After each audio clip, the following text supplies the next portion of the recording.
Welcome to our next episode of Let's Be Real, Let's Get Raw. I am your host, Lisa Drennon, and I am excited to bring here weekly to you women sharing from their hearts a journey of healing. Women who have embraced forgiveness, traumatic moments from the past that they carried with them for a long time and have discovered a healing journey that has been life changing for them. So they've not only taken back control, but they now have a joy filled life. So today, sharing her real story, her real truth, we have Lauri Hebert, a woman who has been married to a wonderful man for 25 years. She has two beautiful children, adult children.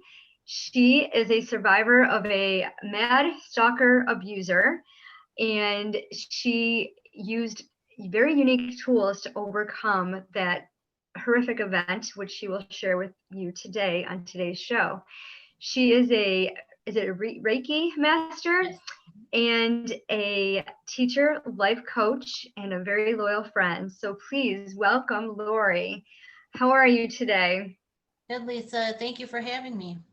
Well, I'm so glad you're here. I'm so excited to hear your story, and I just know you're going to be able to touch so many different women's lives today. So tell us some more about yourself. Like you said, I've been married for 25 years and still going strong. Let's see, I'm a survivor of adult childhood trauma. I had an alcoholic father. And then I had my own crazy stalker fighting issue for over like 2 years. It took me before the police would finally get in and help and survive that. And yeah, it's up and down. And here we are. I love sparkles. I love Disney. I love Goofy. And you survive, and I don't know what else to say. I'm here. Okay, well, that's awesome. So you're on an emotional healing journey. We know that it's a daily practice. What did you mentioned overcoming a 2-year stalker. So can you tell us some more about that? Sure. I In the town that I used to live in, when I grew up in, we were legal like three different times. At age 18, then 19, then 21. So they just let us all go there. It was just locals. And for some reason, this person came out of nowhere. I was coming out of the restroom and he swung and hit me, and it never was the same after that again. Wow. Yeah, he started following me home, knew where I worked, knew where obviously I lived, everything, knew where I was. I was used to be a pretty good bowler. I was trying to get my pro card and he would follow me there. I mean, it was pretty brutal. And you had no idea who he was? No, not at that time. I didn't. Wow. So what did you do to deal with it? Like, I mean, you must have been afraid to even go anywhere. Yes, I was. You ended up having to, what he calls date, what I call survival. And it was just a daily battle every single day. My grandparents used to live with us, and he used to call and say he can see what my grandmother's doing in the window. I mean, it was really bad. I used to work at a downtown firm in downtown Rochester, and he would find my car in one of the parking garages you park in, and Mm-hmm. would leave threatening notes, and would find me. And then every time he did see me, there was an assault done, and such. The stories could go on. And Wow. Yeah. How horrific. How did it end up stopping?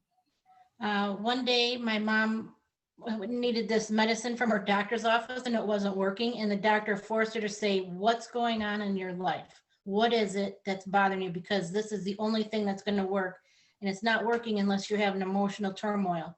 She said she thought something was wrong with my daughter, but she couldn't figure out what. So she made me go. When she came back, the doctor's like, you have to go and figure this out.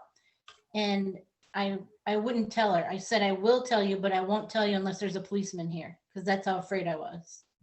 Because he told me repeatedly, after, I mean, there was, I was raped assaulted, over and over and over again, brutally beaten and everything. I mean, it was really ugly. So I wasn't going to say one word unless I had protection.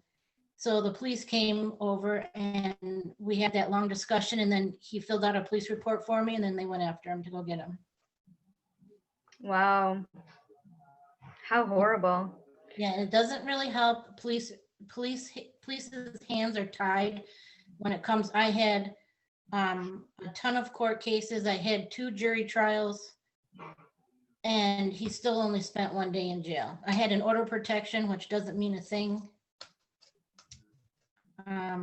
Yeah, so I learned a lot about the legal system as well. Yeah. Well, that's definitely a horrific thing to have to overcome. So what kind of tools did you use to help heal from that? Well, I had to have reconstructive surgery on my face to put all the pieces back together. So after all of that physical healing was done, began the hard time, and that was the emotional part of everything. That took quite a long time. In fact, I don't consider myself a victim anymore. I'm definitely in the survivor category, but man, it rears its ugly head every so often. It's something that, like, one of my therapists actually calls, it goes in remission, and it's kind of true. It does. But with the tools that we've learned through through the time of your journey, it helps keep it at bay, or you don't stay in that fear zone for very long. And Yeah. I ended up having to, because it was so bizarre. You're healing fine, you go about your life, and then it kind of gets a little teeny bit easier each time. I mean, I went back to the bowling center and started trying my career over again. I had a police escort every time I was there. I was on police roll call, every shift change, every single day for about 6 months to a year. So things started to kind of try to iron itself out. And I met a wonderful man. And then we were into country dancing. Things seemed to be fine. We were getting married. And as the years go that you're getting in, you start to feel more comfortable. You're feeling safe. He built us a beautiful house. You feel safe and secure. And then all of a sudden, all the stuff boils up and over. And you're really taken back. You're like, what is this? I thought everything was fine. And then everything comes up. But it's all your emotions. Instead of going through the stages of emotions, it just comes up all at one time like a volcano. And then you're left with the pieces of crumbled of whatever was in your way, whoever was in your way that got caught in that. And it's a really sad situation, unfortunately, that happens of any type of trauma. You think that it's really dealt with, and then all of a sudden, when you feel safe and secure again, it just rears its ugly head. Because back in the time when I was just dating him and my mom, they didn't know how to help me. I knew I needed help. I knew I didn't feel right, but we just didn't know what to do. Right. And then, like, I don't know, like even 20 years later, my husband came and he's like, look, we can't do it anymore. So I almost lost everything that I built so hard to get. And he said, go get help. So I went and found a treatment center, which unfortunately New York State does not have unless it's drug and alcohol attached with it, which I did neither. I don't know how I survived it all, but I just did. And so I had to leave my family, which was really hard. I was isolated for 4 months. And then when I came back, it was really hard integrating back in again, but I got my place as mom. And then little things still start coming up. Like, he didn't understand how all of a sudden, he didn't trust the process at first. Like, how can you get healed just like that? And I'm like, well, it happens. You finally, blurt everything out, get it out, get validated, heal, move on. And then, yeah, you feel like a huge weight lifted off you, and it just doesn't come back. You still have little things flip up. Like, sometimes I'll be driving, I'll go pick up something at the store, and then something just come over me, and like the hair on the back of my neck stands up, and I just learn to acknowledge it and respect it. And I don't go to the store. I just turn right around and I go home, because it's just, I have to listen to that intuition. Mm-hmm. And so it's coming around. It's ups and downs, and it's hard, but I'm a fighter. I should have been dead 3 different times, the doctor told me, because my nose had completely come right off my face. And putting all the Wow. pieces, yeah, putting all the pieces back together, I was like, if my abuser didn't take me out, nothing was going to take me out. So it's just sure will and determination that you go and search out what's going to help, and hopefully you can do it. That's why I'm starting to now start to share my story and let people out there know, get the help, tell your story, find anything and everything that you can do, because those layers or those incidences that happen, they don't go away. They don't go Right. away until the layers are properly peeled back, and you can't do that on your own. You have to have a professional. And I came across, I got introduced to Reiki, which is energy healing, and then it worked so much for me that I became a master and a teacher. And then I came across crystals. They have an energy vibration as well. Those help tremendously. Then I got introduced to essential oils, and that was just the icing on the cake. So, Hmm. it's like not just one secret thing can help you and take care of everything. You need all these little pieces of the pie. And I'm trying to get out there, and that's why I'm so grateful for this platform as well, to let people know that there is help out there. There is different ways to do things, and it's just not being talked enough. Like I was put on a lot of medication, and I was totally zombied out. You totally zone out. They don't pay attention to each other. They just keep giving you more and more and more stuff. And Yeah.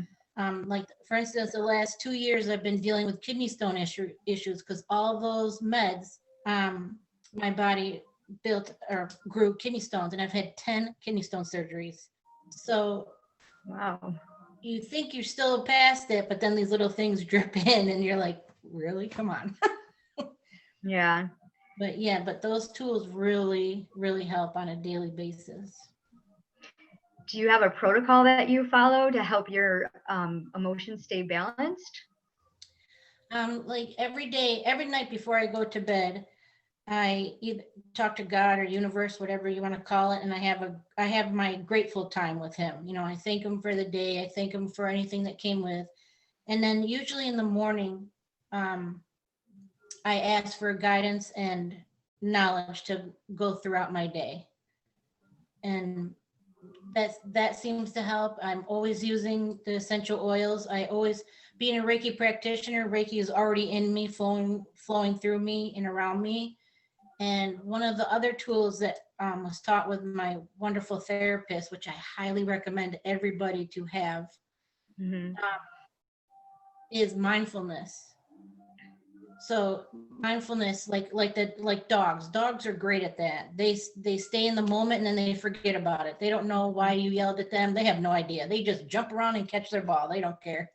And so it's kind of like that. You just stay in the moment and respect your feelings, respect your intuition, listen to those little nudges that your body is telling you, and yeah, go from there. If it gets really bad, I write down stuff in a journal, and then I put it in a fireplace, and we burn it and send it up to the universe to take care of. And my mom always told me, you got to let things go, and I never understood what that meant. And boy, now I do. Yeah. Now I understand that. Yeah. And I know from my past experience, some of the choices I made were self-inflicted, and it was hard to let go. It's hard to forgive. Yes. Yes. Were you able to forgive the incident and the person? That one is that's really a very, very rough question. Yeah. I want to say honestly, I truly believe now that I do, but only because of I believe so much in the universe, and karma will take care of it. And Hmm. I'm no longer in charge of his karma. I'm no longer responsible for calling the police to write up another report. I just have to pray every day that somebody has actually stopped him, that he is no, because I wasn't the only one. There's quite a trail that he has left behind. And I just hope that the judicial system is actually have him where he needs to be. Yeah. Where he needs to be. And I just send peace, love, and light. And I can't do it anymore. I can't have the Cape Crusader type thing where I got to try to save everybody. It's his journey now and his karma. I can only do what I can do. So I Right. just, You can only take care of you. yeah, I got to take care of me so I can take care of others and so on. Absolutely. So if you could give support and advice to somebody who dealt with something similar, especially, this is a sensitive topic, but date rape, most people are familiar, they're raped by somebody they know, obviously, I guess is what I'm trying to say. So in that incident, when it's somebody that they know versus somebody they don't know, I mean, the impact is still the same. Absolutely. Sometimes people can understand it a little bit more so if it's a date rape thing, because they'll say, well, I knew him and I know, and so it wasn't, I should have listened to my intuition. I should have, paid attention to, you said like the body language is a little thing on the back of your neck, but you were totally taken by surprise. I mean, you walked out of the bathroom and the next thing you know, you don't, you're being beaten up, and how horrific that is. Mm-hmm. So what kind of support or words could you give to somebody that's experienced this and is at the beginning, they're not even to the point where they could forgive, or maybe they're completely isolated? I know you mentioned getting a therapist. Mm-hmm.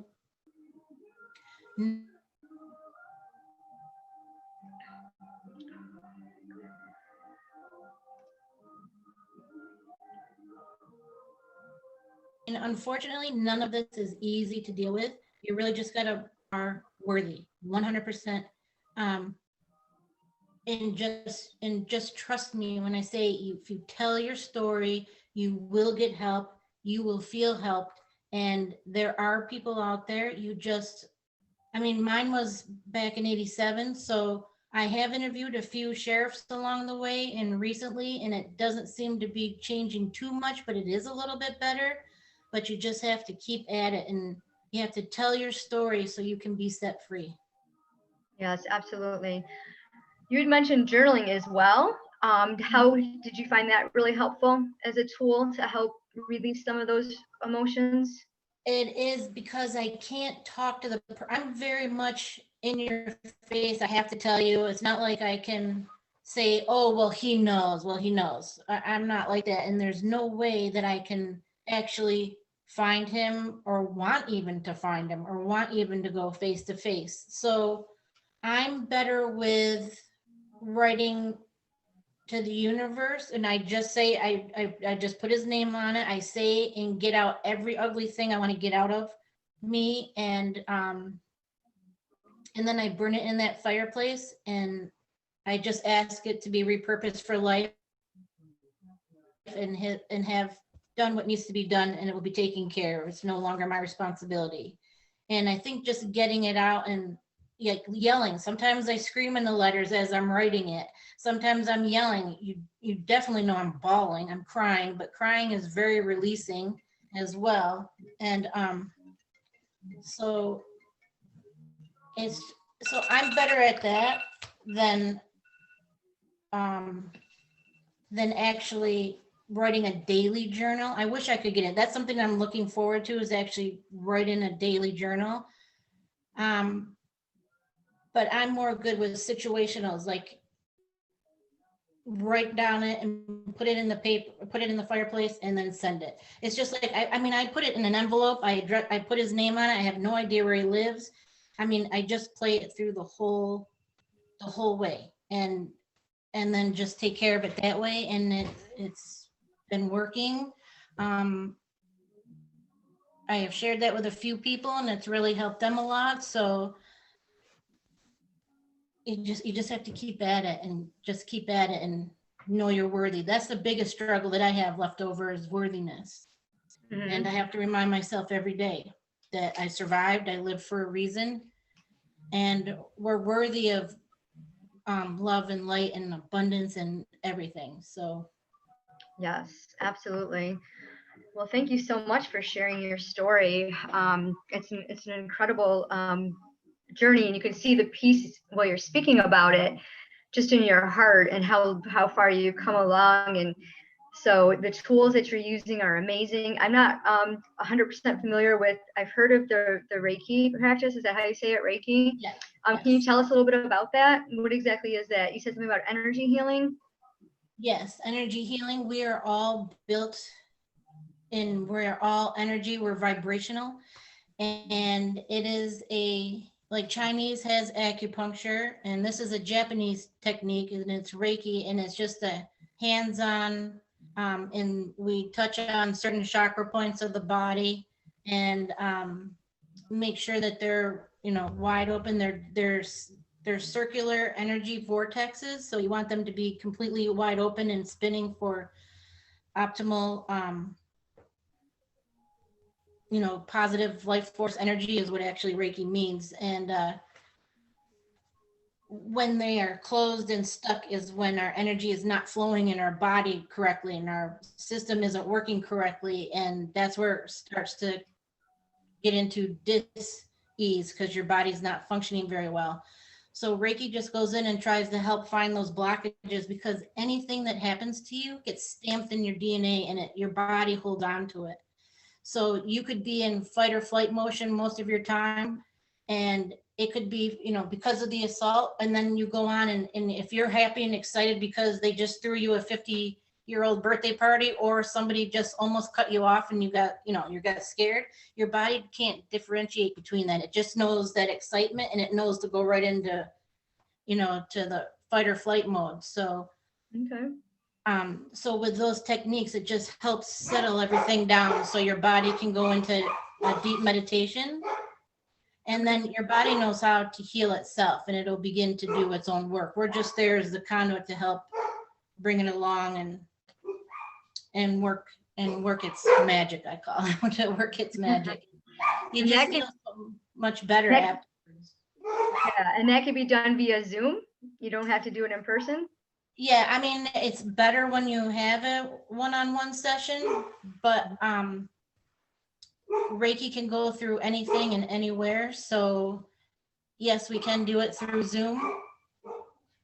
And you will still get the same results. And it can go over the world. Like, depending on what I see on the news, I can just do a little Reiki treatment, and I send it out to that situation for the best result. And if I see somebody sick, or there's something tragic, I just send out Reiki. I'm just sending it out all the time to let the ripple effect take its place, Yeah, and exactly. help out, for everybody's best interest for them. Mm-hmm. Yes, emotional healing. I like it. Mhm. Well, thank you so much. And I understand you have services that you offer in addition to the Reiki practice. You have classes on crystals and Young Living Independent Distributor. What's Yeah, your website address?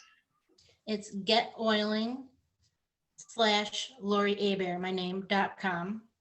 And in there right now, it is under construction. Right now, the essential oil part of it is up.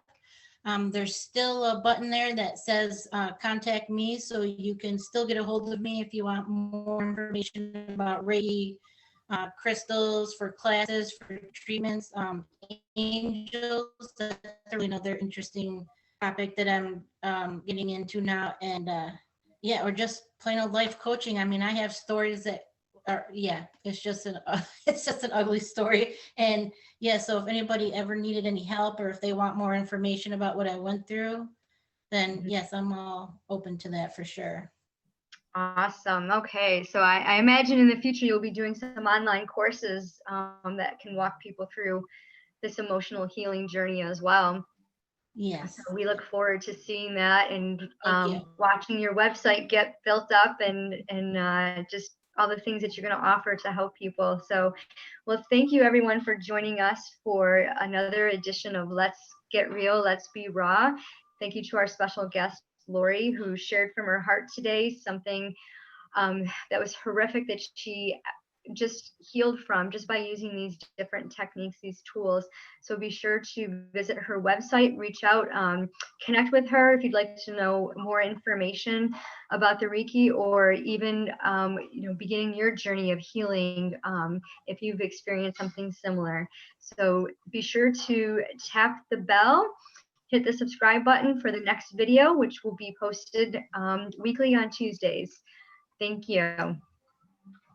Thank you.